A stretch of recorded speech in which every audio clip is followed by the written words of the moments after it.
Right. So sorry for starting late. Now, hope we will not have any more technical issues. But I first of all want to find out I um if everyone can hear me. I'll probably see the screen as I'm trying to share it now.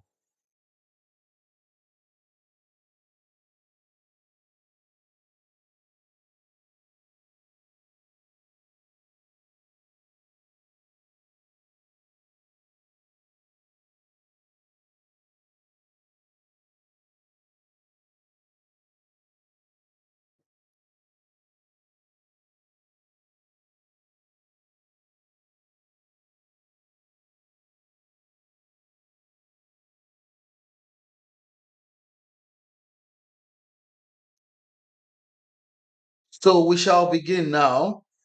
If you can now hear me.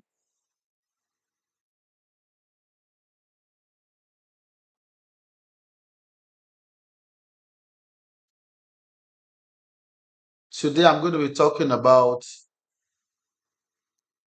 gout. So we shall begin now.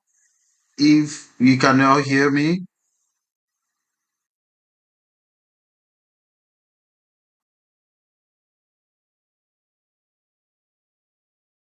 So we're going to be discussing gout today, and we'll be discussing gout, um, a kind of arthritis. We'll talk about the causes, the symptoms, and of course, some management patterns and the recent advancement and recent discussions and methods of treating gout as entrenched by one member and by a member of the community or the group. I would like to play is a recording of his of a message he sent in. But before I do that, I'll be doing that at the end of the discussion or seminar, as it were. I know we've all heard about gouty arthritis, and stuff like that before. But I also know that very many persons might not have completely heard about it. So today I will take it not in any particular order, but try to make us to understand it. So today, as we all know, my name is Adebanjo Ademola Oyemi, and strictly, I know we would have all seen or experienced some of this picture that I'll be sharing now. This man here has pain around the neck, the shoulder, the left shoulder, another one here on the right shoulder. And then, of course, you can see this deformity in the hand of a certain person, some urate deposit in the I think the right middle finger, and of course some urate deposit and even also amputation. And we can also see that this person is holding on to a left wrist as a sign of gout. So what exactly is gout? Gout is a form of inflammatory arthritis that is characterized by sudden and severe pain. Of course, there'll be pain, there'll be redness, and there'll be tenderness. So sometimes it can also be warm. It's caused by high level of uric acid. Uric acid deposition can be in the joint, can be in the kidneys, can be even in the heart.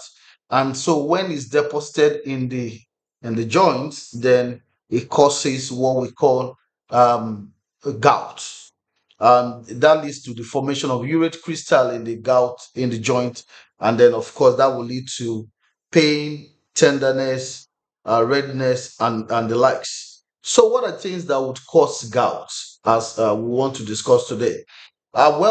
Our diet is very important when we're talking about gout. That's consumption of foods high in purines, and such food we'll look at now. Food like red meat, particularly organ meat, certain seafoods like shrimps, lobsters, and the likes can contribute to increase or elevated uric acid levels in the blood.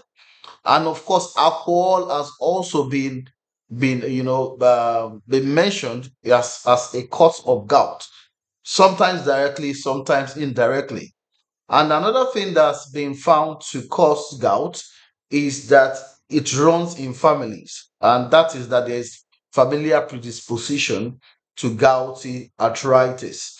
And so, which means if the father has, there is likelihood that some of the children might get the gene, that will make them to have deposits of uric or uric acid in the joint, causing pain from time to time. Another thing we can say would be a cause for gout would be certain medical conditions like diabetes, hypertension, kidney disease. They've all been found to increase, our risk of having gout. And of course, some medication like diuretic that we also use for treatment of hypertension is also implicated in gout. And of course, aspirin has also been found to be implicated in gout. Yeah. So, what are the symptoms we expect? Like I said before, this whole seminar will be kind of short. Just want to, lay a foundation on what gout is and why it is quite important. The symptoms are quite simple, and we've mentioned them before. For the first of them will be sudden pain. So the pain does not come insidiously, like slowly. It will just come once and then begin to cause such a person some discomfort. So we have sudden pain, which is the hallmark of gout. It's quite sudden, it's intense, and then it occurs more at night, and it affects the joint at the base of the foot, and of course anywhere else. It could affect the joints of the ankles, of the knee, of the elbow, the wrist, and of course the fingers. And of course you can also quickly see that the place will now become reddish and will become swollen. So the affected joint will become red, become swollen, and will become quite painful when you touch.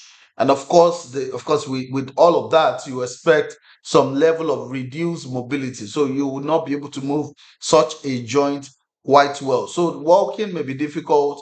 Holding things, if it's in the hand, may also be difficult. You can see this man now. He has gouts, and that's why you can see that the place is kind of painted just to demonstrate what you expect to see. So such joints of the finger, these little joints, could have gout there. So how do you diagnose gout? It's quite simple. Your doctor will draw blood, and sometimes your urine can be a pointer, because you could have uric acid crystals in your urine. But essentially, blood is taken from, whoever is presenting with such pains. We take uh, blood for uric acid test, and when it's increased, I think is when it's more than 6 milligram per dl or thereabout, then we say there is hyperuricemia, and with hyperuricemia, there is an opportunity of this uric acid being deposited in the joints, and then which would eventually cause gout. And but more dangerously, it's not only the joint that it gets deposited into; it could get deposited into the kidneys and cause some kidney disease. And of course, it's possible for your doctors to also aspirate fluid from certain joints that are affected, which are now checked under the microscope to check for the presence of urate crystals, like has been mentioned. So it is possible to do that, and with that, one would have been diagnosed of gout if it's present. Another thing is how to manage and of course treat gout. Gout is a kind of arthritis, is a painful thing that happens to people. So when there is pain, there is always painkillers. So non-steroidal anti-inflammatory drugs, which are otherwise called NSAIDs, you have the likes of diclofenac, ibuprofen, feldene, colchicine, and so many other ones. Colchicine on its own is for pain. Is for pain particularly that of, gouty arthritis. And of course, you could also be given, your doctor could prescribe corticosteroids, which is like prednisolone, dexamethasone, hydrocortisone, just to mention a few, to try to relieve the symptoms of gout. However, there is another drug which is allopurinol, xanthine oxidase inhibitor, which is used to particularly reduce the uric acid in the body. So when uric acid is reduced, then we expect that there will be not much deposition of uric acid and of course formation of urate in the joint. And so allopurinol is also a drug that is used. We have another drug called febuxostat, which is also used to lower the uric acid in the body. And of course, another thing to do in preventing gout is lifestyle changes, dietary modification, such as reducing intake of purine rich food. I've mentioned them before. Talked about red meat, organ meat, reduced consumption of alcohol, maintenance of healthy weights, and staying hydrated. You'll hear that from the testimony of one of us, when he talks about it quite soon. And of course, the preventive measures are very important. So you need to avoid the triggers. We mentioned the triggers. The triggers are like, the red meat, organ meat, and the likes. The medication that could cause like diuretic, as we mentioned before. Excessive alcohol consumption should also be stopped. And of course, trying to drink as much water as possible, at least 3 liters on a daily basis is key. So some individual, of course, might also benefit from the use of the allopurinol that we have mentioned before, and the other drugs, just to prevent the attacks of gout. Now, so what are the complications we expect when gout is present? Untreated or poorly treated gout, as we said before, would lead to deposition of urate under the skin and of course in the joint, and the urate crystals can actually lead to this that you'll be seeing next, which is like a deformity caused by the urate crystal. So the person looks quite unsightly at that point. So as we conclude today, I would like to tell us that even though gout is painful and potentially debilitating, it can actually be taken care of by adhering to some of the things we have mentioned before. Why does not truly have a cure, but effective management strategies would help in managing the symptoms. However, today, one of us has had gout for about 14 years, 2010 to be precise. He lives in Australia, and then just about 7 months, just some like last year, he encountered, one of the things he did which helped him to actually be gout free, to be pain free, from gout, as his testimony has been. I would like to play for us, um before I say thank you, I would like to play for us what he particularly, said himself concerning this condition called gout. So please join me as we listen How are forward. you, Demola? Thank you very much for giving me this opportunity to quickly share my experience about gout. I've had gout for, I think, upward of like 14 or 15 years, thereabout. And I've had series every summer, warm weather here in Australia since 2010, thereabout. Has been excruciating. For those that have gout, I'm sure they can relate to the sort of pain that it is. But not until last year, I'll say October, I've been managing it largely with my diet, and I'll have the bouts maybe a couple of times a year. But it's not just the frequency, it is the length that it takes before it goes away. I remembered when it started, uh, that under a week it would have gone away, but I think it deteriorated over time. I've had multiple uh, series of tests, kidney tests and all sorts of tests, and my kidneys are fine because apparently when I've gone to see different uh, GPs, they've always guessed that maybe it was a deterioration of the kidney. But in my own case, it wasn't. It's largely caused from really poor diet, really poor hydration. So often that's why it often happens to me during summer. So I think I never had it in Nigeria. So I didn't know what it was until I traveled here. But I think one thing I would say that has really helped me, I would argue, is my refusal to take any of these what I would generally call orthodox prescribed medications. And I was prescribed colchicine, which I think many gout sufferers will be aware of. And I went back to read a lot about the contraindications, and I didn't feel it was nice until anyway. Last year, I stumbled upon this about medication, and it's just done marvelous for me. I have I haven't eaten until last year any form of red meat, goat meat, beef, whatever, name it. And even when I ate chicken or other sort of white meat, I was extremely cautious about it. So, but now I am free. I'm still very mindful of what I consume. I drink an average of like 2 to 3 liters minimum at intervals per day. I try to hydrate at night as well.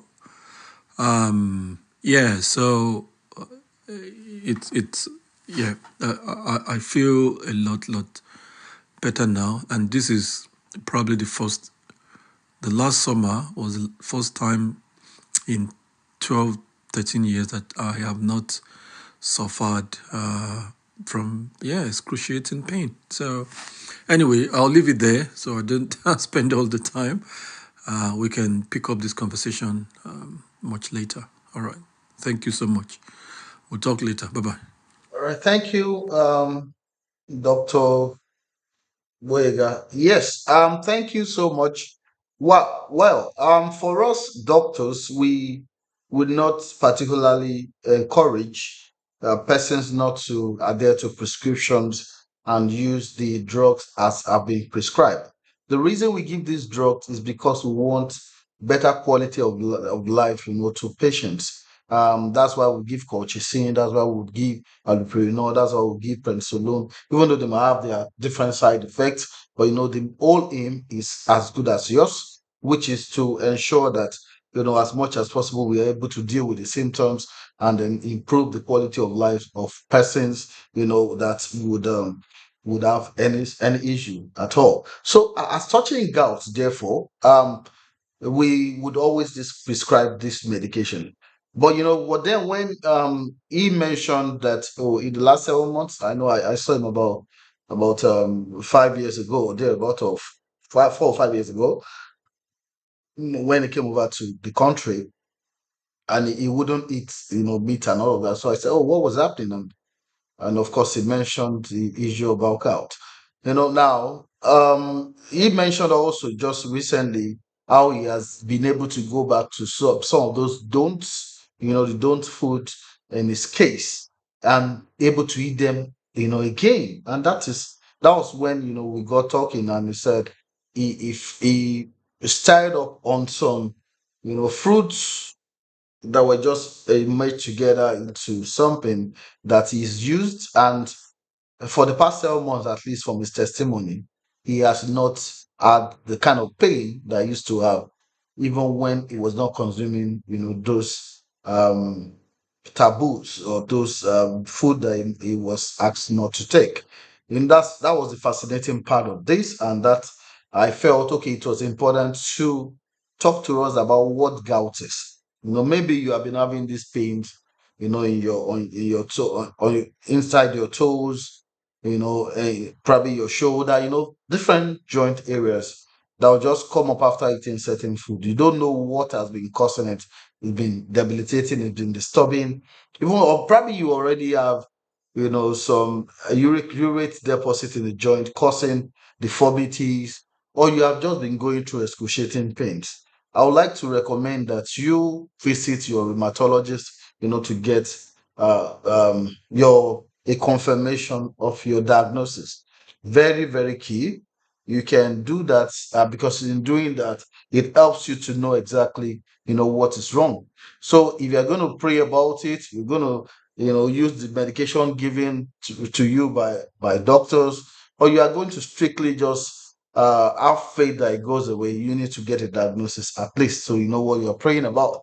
So at this point, I felt, well, if he was going to talk to people about, some of the things he has done there, why not? Yes. So I would like to say that whoever is planning to get treated or get some diagnosis, or you already have a diagnosis, but you just want to know exactly what he also did in his own case, in Australia, you can probably just private chat me, and then we can put you in a kind of community, or you have persons that are also having issues with these joint issues, joint pains, and it's been said to be gout.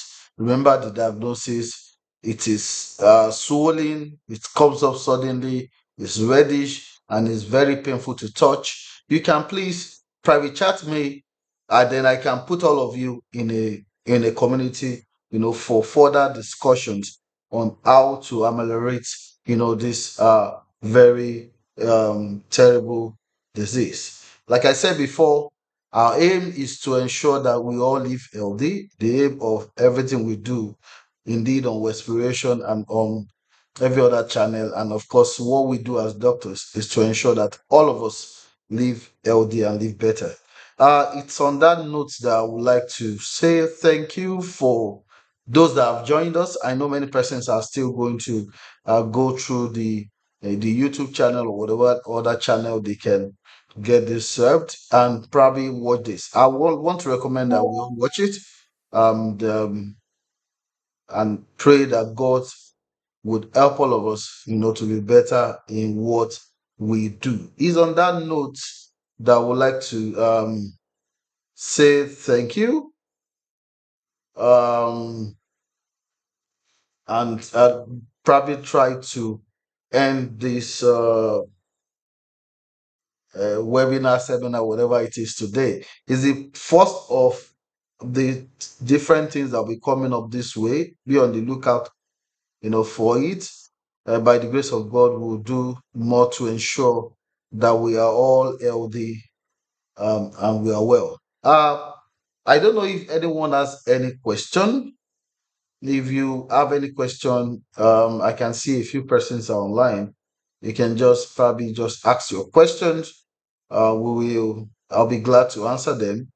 If you can't ask your questions now, you can at least, drop them in the group chats, and then we would, of course, be sure to answer them as at the appropriate time. Thank you very much for listening.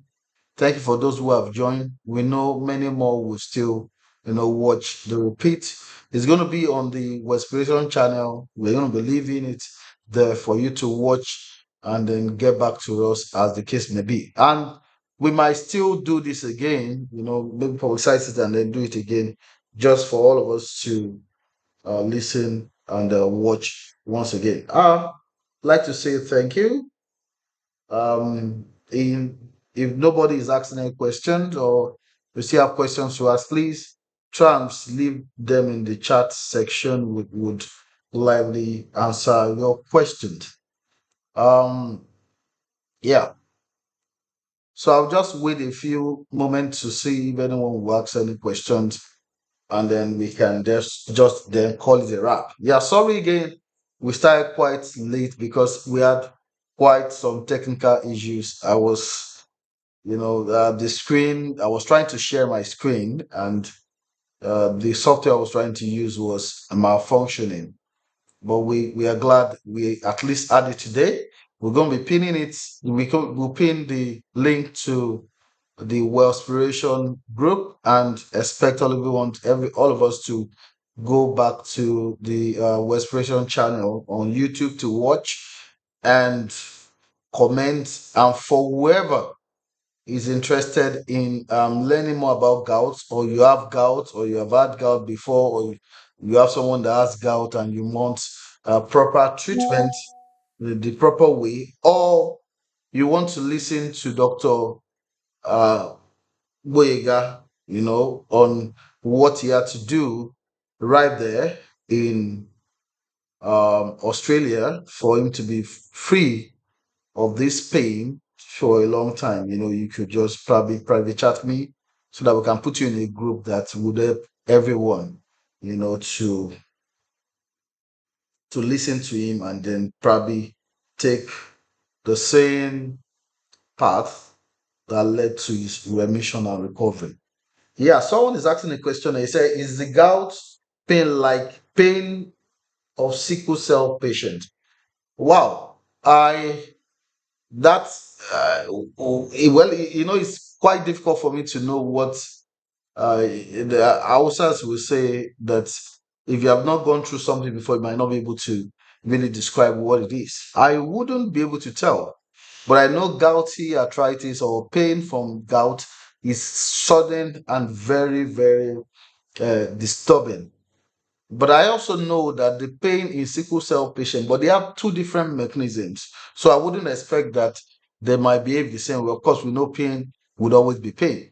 Um, in sickle cell patient, the main reason for the pain is what we call vaso-occlusive crisis, which is when there's a micro blockage of some vessels, to part of, the body, which will cause, some level of ischemia, and that will cause severe pain in their own case. It could be joint, it could be back, it could be anywhere, tummy, anywhere. So, but in the case of gout, the pain is actually coming as a result of deposition of uric acid and, of course, urate crystals in the joint.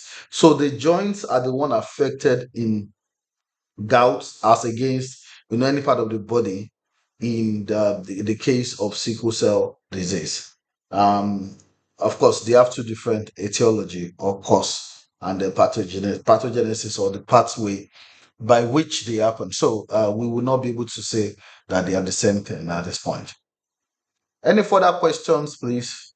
We will still leave this, like I said, we'll still leave these for others to watch, and just please don't mind, the maybe some technical tidbits that have not been well fine-tuned.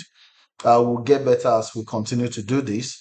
And again, we also expect that by the time we want to do the next, live streams, discussion on several other health important things, we'll give enough time, for persons to be aware and be ready to join in the program. Yes, we know we have quite a large community, and we expect, every one of us to also probably take part in every of the things we'll be doing. We're doing more of this also to help us, to get enlightened about, whatever we're doing on the Westpration channel. So it's at this point in time, I would like to call it a wrap. It's been a long day. It's been a wonderful time. Thank you for joining us. Thank you for watching. And I want to say thank you and God bless. Be safe and remain blessed and active. Amen. God bless.